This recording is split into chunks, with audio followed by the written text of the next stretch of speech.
நடிகர் ராஜேஷ் உயிரிழந்த நிலையில் 35 வருடங்களுக்கு முன்பே தயார் செய்யப்பட்ட கல்லறையில் அவரது உடல் அடக்கம் செய்யப்பட்டது.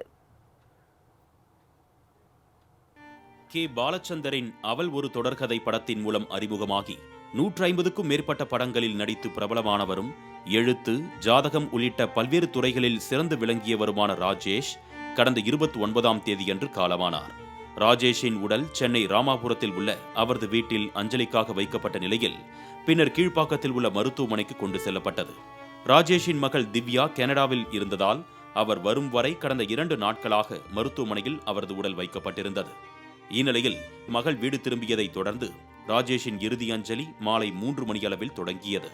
தான் உயிரிழந்த பின்பு கல்லறை எங்கு அமைந்திருக்க வேண்டும், எப்படி இருக்க வேண்டும் என்பதை சுமார் 35 ஆண்டுகளுக்கு முன்பே திட்டமிட்டு விட்டார் நடிகர் ராஜேஷ். வரலாற்று அறிஞரும் பொருளாதார அறிஞருமான கார்ல் மார்க்ஸ் கொள்கைகளை தீவிரமாக பின்பற்றி வந்த ராஜேஷ் 1988ஆம் ஆண்டு லண்டன் சென்றிருந்தார். அங்கு இருந்த கார்ல் மார்க்ஸ் கல்லறையின் முன்பு புகைப்படம் எடுத்தவர் தனக்கும் இதே போல கல்லறை கட்ட வேண்டும் என்று விரும்பியிருக்கிறார்.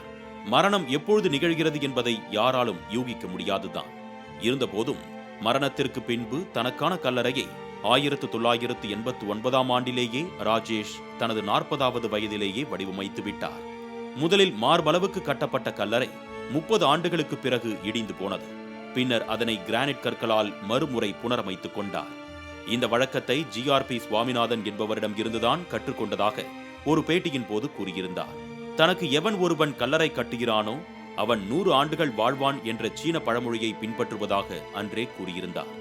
அந்த வகையில் சென்னை கீழ்ப்பாக்கத்தில் ஏற்கனவே தயார் செய்யப்பட்ட கல்லறையில் நடிகர் ராஜேஷின் உடல் நல்லடக்கம் செய்யப்பட்டது.